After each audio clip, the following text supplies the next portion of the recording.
Rafinha, l'attaquant brésilien qui a mis du temps à s'adapter à Barcelone, où, à plusieurs reprises, il a été sévèrement critiqué, sous-estimé et découragé, tant par les médias du football que par les supporters du club catalan. Aujourd'hui, il va vivre la meilleure phase de sa carrière, réussissant à s'imposer comme l'un des meilleurs joueurs de Barcelone du moment. Rafinha a réalisé un début de saison extraordinaire, beaucoup affirmant même que Rafinha est actuellement le meilleur joueur brésilien actif dans le football mondial.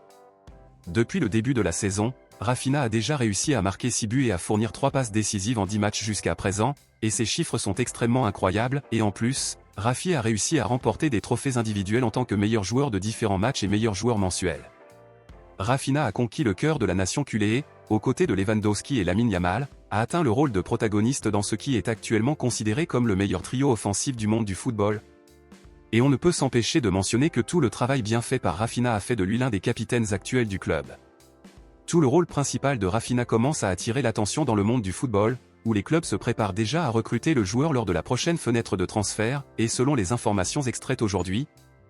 Manchester United et Newcastle s'organisent pour faire une offre de plusieurs millions de dollars pour l'attaquant barcelonais.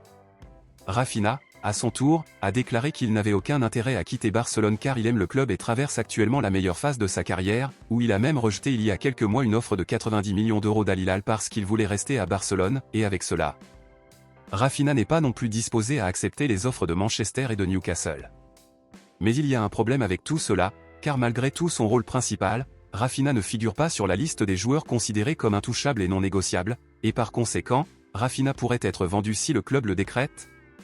où le président Joan Laporta a déjà déclaré qu'il était prêt à écouter des offres supérieures à 75 millions d'euros pour le joueur. Alors, ceci étant, selon vous, êtes-vous pour ou contre une éventuelle vente de Rafinha lors du prochain mercato? Pensez-vous que Barcelone fera une erreur s'il le vend? Dites-le moi ici et je lirai votre commentaire, je vous verrai dans la prochaine vidéo.